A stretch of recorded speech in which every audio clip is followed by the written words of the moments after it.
Magandang pinagpalang araw po sa inyo mga kabasurero.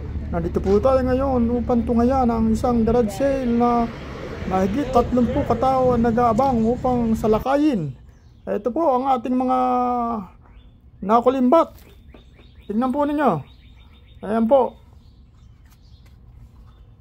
Gumastos po tayo ng $28 para sa lahat po na inyong makikita. Umpisahan po natin dito sa ating kulay blue. Nalalagyan ng halo-halo. Ayan, maganda po siya at may takip pa para hindi dapuan ng langaw. Ayan po. Ang susunod po natin, itong ating si Norman Rockwell. Bedtime. Ayan po. Limited edition po siya kaya kinuha natin. Meron pong kargang kalong-kalong na bata at bear at libro. Ayan po siya. Ayan po natin kung pagkakwartahan natin yan. Sunod po natin itong napakabangong kandila na kapag binuksan nyo po ay talagang umaalingasaw ang amoy niya. Siguro, ayan, naamoy nyo po ba? Ayan, nako, made in USA po yan. Kaya ayan, kung makikita nyo, magpabango po tayo pagka medyo pawisan na tayo. And next po natin, ito naman yung mga CD natin. May konti po tayong CD na nakuha. At syempre po, hindi rin pa po mawawala yung ating pinuntahan po natin dito. Yung ating mga plaka. Ayan po, meron tayo nakuha ng konti. Sinilyang, si John Denver. Back Home Again. Si Jose Feliciano 10 to 23. Ayan po yung ating bulag na singer na napakahusay kumanta. Johnny's Greatest Hits, Mamas and Papas, Happy Father's Day, Another Papas. Pagkatapos ng Mamas, at nandyan pa rin po ang Beach Boys. Masarap mag-beach ngayon dahil napakainit. Ayan po si Boss Cogs naman at ang Super Hits Volume 2. Volume 3 naman po ang sumunod. Ayan po. At ito po yung isang box na mga tasa at kupita. Na parang tingin ko po vintage kaya kinuha ko. Ewan ko po kung may bebenta natin ito. Ayan, kung makikita nyo po ano ba ito? Niluma o yan, love is patience. Yan, dapat lang po yan. Pag nagmahal kailangan maging mahinahon po tayo.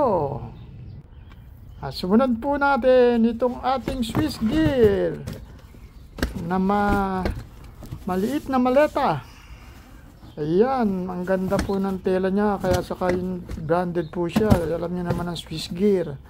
Magaganda. Ayan, maliit lang po siya pero maganda siya kasi magaan. Kaya kung magta-travel tayo kung ilang araw lang at paglalagyan ng mga damit, maganda po ito. Pakikinabangan po natin to.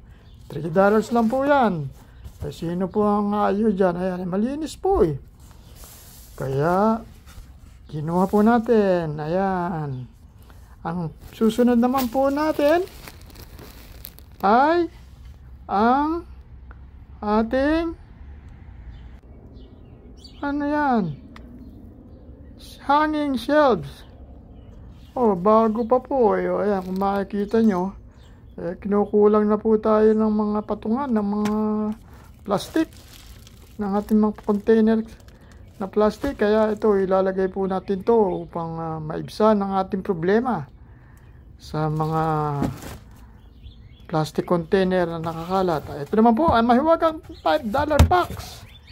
Ayan po, kung makikita nyo. Isa-isahin po natin. Ito, may ice candy kasama. Ayan. Sa GoPro po yan para po sa tubig pagka maliligo tayo sa swimming pool. At napakarami pong mga mga accessories sa GoPro, yan, pinagkukuha na po natin kasi mura naman po, kaya halos libre na yan. Ang next po natin, itong ating mga platito na ang pangalan ay dalihan nyo.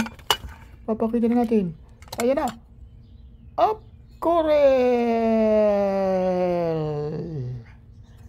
Ayan, mga platito po siya. Ilang piraso to? O, nasa 8 siguro ito. Tapos po ito, another platito na medyo malaki.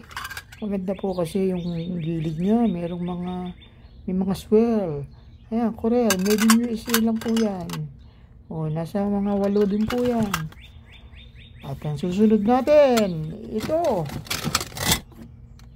Corel pa rin. Ayan, platito. O, may swirl sa gilid. Kaya maganda po ito. Pero doon sa mga nakolekta natin dati. Ayan naman po ang ating mga balls. Ayan. O, terno. Corel. At syempre po, yung ating pangkape.